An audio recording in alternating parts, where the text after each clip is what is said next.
नमस्कार छात्रों। आज मैं आपको कक्षा 10वीं विषय हिंदी, इस विषय हिंदी में दूसरा जो पाठ है उसका नाम है लक्ष्मी और इसके रचनाकार है गुरुबचन सिंह। और विधा का प्रकार यह एक संवादात्मक कहानी। पहले मैं आपको जो रचनाकार है गुरुबचन सिंह कि उसके परिचय के बारे में आपको जानकारी देता हूं। यह एक सुप्रसिद्ध कहानीकार है और उन्होंने अनेक क्षेत्रों में लेखन किया है।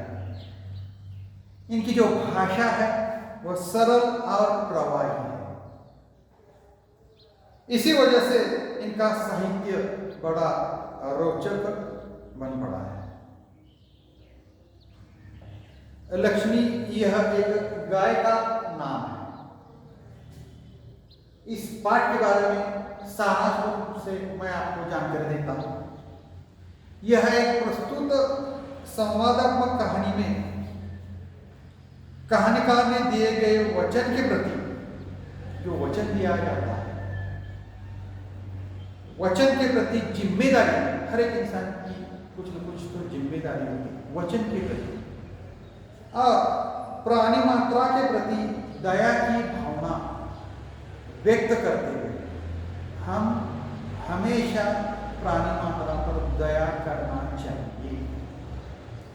जैसे इंसान को जीने का अधिकार है, वैसे ही पशु को भी जीने का अधिकार है। इसलिए वे कहते हैं कि दया की भावना व्यक्त करते हुए पशु प्रेम दर्शाया है। और लेखक का कहना है कि अनुपयोगी, जो उपयोग में नहीं हो जाने पर भी प्राणियों का पालन पोषण करना ही मानवता धर्म है। इसका मतलब है इस संसार में पशु पक्षियों का पालन पोषण करना हर एक इंसान का कर्तव्य है। और ये इसमें ही हमें मानवता दिखाई देती है। इसका मतलब है हमें पशु और पक्षियों को प्रेम करना चाहिए, उनकी सेवा करना चाहिए मानवता के दृष्टिकोण से, और यह हमारा कर्तव्य है। देखो छात्रों, लक्ष्मी मवेशियों के शौकीन ज्ञान सिंह की अधेड़ उम्र की प्रिय गाय थी। सारांश मैं आपको बताता हूं। ये जो लक्ष्मी है वो लक्ष्मी मवेशी के शौकीन ज्ञान सिंह की अधेड़ उम्र की एक प्रिय गाय थी। कौन? लक्ष्मी। नौकरी से अवकाश के बाद ज्ञान सिंह को मकान खाली करने की नौबत आई तो लक्ष्मी को रखने की समस्या पैदा हो जाती। उसका हल उन्होंने निकाला अपने पड़ोसी और दोस्त, उसका नाम है करामत अली को लक्ष्मी को उन्होंने क्या किया है? सौंप दिया। करामत अली जी ने जान से लक्ष्मी की सेवा की, पर जब लक्ष्मी ने दूध देना बंद कर दिया तो वह उनके परिवार के लिए एक समस्या बन गई है। विद्यार्थी मित्रांनो, मनुष्य हा असा प्राणी आहे की एखाद्या वस्तूचा वापर संपला की ती टाकाऊ आहे असे समजून सोडून देतात, पण तसं करू नये विद्यार्थी मित्रांनो। हा अनमोल संदेश तुम्हाला सांगायचा है। तो पर जब लक्ष्मी ने दूध देना बंद कर दिया तो वह उनके परिवार के लिए एक समस्या बन गई। कौन? लक्ष्मी। तो प्रस्तुत कहानीकार गुरुबचन सिंह ने एक और मित्र के दिए हुए वचन के पालन पर बल दिया है, जो वचन दिया था। तो दूसरी ओर प्राणी मात्रा के प्रति दया भावना को प्रतिपादित किया गया है। कहानी में दर्शाया गया है कि अनुपयोगी हो जाने के बाद पालतू प्राणियों को उचित देखभाल करना हर इंसान का कर्तव्य है, आवश्यकता है। इसके बाद इस पाठ में आए हुए जो कठिन शब्द है उसका मैं आपको अर्थ बताता हूँ। उसके साथ साथ कुछ मुहावरे हैं, उस मुहावरे का भी अर्थ मैं बताता हूँ, और उसके बाद इस पाठ का कुछ अंश तक मैं प्रकट वाचन करता हूँ। तो इस पाठ में आए हुए कठिन शब्द तो ऐसे: बथान करते पालतू गाय बैल के रहने का स्थान, उसे हम क्या कहते हैं? बथान करते हैं। मवेशी यानी कृषि कार्य में उपयुक्त तथा दुधारू पशु। दर्रा यानी अनाज के अंश। हौका दीर्घ श्वास। पुआल करता है धान के सूखे डंठल जिसमें दाने निकाल दिए गए। खली यानी तेल निकालने के बाद तिलहन का बचा हुआ हिस्सा जो मवेशी खाते हैं। कांजी हाउस सरकारी मवेशी खाना जिसमें लावारिस पशु को बंद करके रखे जाता है। कुछ मुहावरे है, उसके बारे में आपको जानकारी देता हूँ। मुंह मारना जल्दी जल्दी खाना। मुंह मारना यानी जल्दी जल्दी खाना।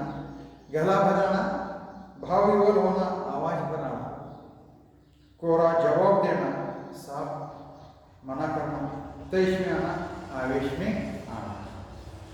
तो इस पाठ में आए हुए जो कठिन शब्द है उसका मैंने आपका अर्थ बताया है। उसके साथ साथ जो मुहावरे हैं उसका भी मैंने आपको अर्थ बताता हूँ।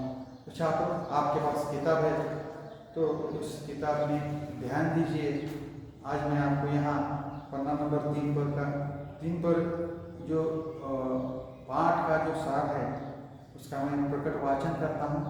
पाठ का नाम है लक्ष्मी। इसके रचनाकार है गुरबचन सिंह। छात्रों ध्यान दीजिए। उस दिन लड़के ने तेज में आकर लक्ष्मी की पीठ पर 4 डंडे बरसा दिए गए। वह बड़ा भयभीत और घबराई थी। जो भी उसके पास जाता सिर हिला उसके मारने की कोशिश करता था। फिर उछलती कूदती गले की रस्सी तोड़कर खूंटे से आजाद होने का प्रयास करती। करामत अली इधर 2-4 दिनों से अस्वस्थ था, निराश था। लेकिन जब उसने यह सुना कि रहमान ने गाय को पीठ पर डंडे बरसाए है तो उससे रहा नहीं गया। वह किसी प्रकार चारपाई से उठकर धीरे धीरे चलकर बथान में आया। आगे बढ़कर उसने माथे पर हाथ फेरा, कुछ करा और हौले से उसकी पीठ पर क्या किया? हाथ फेरा। लक्ष्मी के शरीर पर एक सिरन सी दौड़ गई। ओ खंबत ने कितने बेदर्द से पीटा है। उसकी बीबी रमजानी बोली, देखो नाम क्या है उसका, रमजानी बोली, लो चोट की जगह पर ये रोगन लगा दो, बेचारे को आराम मिलेगा। करामत अली गुस्से में बोला, क्या अच्छा हो गया अगर इसी लाठी से तुम्हारे रहमान के दोनों हाथ तोड़ दिए जाए? कहीं इसी तरह पिटा जाता है। रमजानी बोली, लक्ष्मी ने आज भी दूध नहीं दिया तो उसकी सजा इसे लाठियों से दी गई। रहमान से गलती हो गई, इसे वह भी कबूलता है। रमजानी कुछ क्षण खड़ी रही, फिर वहां से हटते हुए बोली, देखो अपना ख्याल रखो, पाँव इधर उधर गया तो कमर सिखवाते रहोगे। करामत अली ने फिर से लक्ष्मी की पीठ सहलाई। मुंह ही मुंह उसमें बड़बड़ाया, माफ कर लक्ष्मी, रहमान पड़ा मूर्ख आदमी, उम्र के साथ तू भी बूढ़ा हो गई है। डेयरी फार्म के डॉक्टर ने तो पिछली बार कह दिया था कि यह तेरी आखिरी बरस है। क्या है? आखिरी बरस है। लक्ष्मी शांत खड़ी अपने जख्मों को तेल लगवाती रही। वह करामत अली के मित्र ज्ञानसिंह की निशानी थी। ज्ञानसिंह और करामत अली एक दूसरे के पड़ोसी भी थे। वे कारखाने में भी एक ही विभाग में काम करते थे। प्राय एक साथ ड्यूटी पर जाते थे और एक साथ ही वे घर लौटते थे। ज्ञानसिंह को मवेशी पालने का बहुत बड़ा शौक था। प्राय उसके घर के दरवाजे पर भैंस या गाय बंधी रहती। 3 बरस पहले उसके जर्सी गाय खरीदी थी। उसका नाम उन्होंने क्या किया है? यह लक्ष्मी रख दिया है। अधेड़ उम्र की लक्ष्मी इतना दूध देती थी कि उससे घर से जरूरत पूरी हो जाती थी। पूरी हो जाने के बाद बाकी का दूध गले के कुछ घरों में चला जाता था। दूध बेचना ज्ञान सिंह का धंधा नहीं था, केवल गाय को चारा और दर्रा आदि के लिए कुछ पैसे जुटा लेता था। देखो छात्रों, पन्ना नंबर 3 और 4 देखिए, 4 तक के जो पहले जो पंक्तियाँ हैं उसके उसी तक मैंने प्रकट वाचन किया है और यहाँ मैं ठहरता हूँ। धन्यवाद।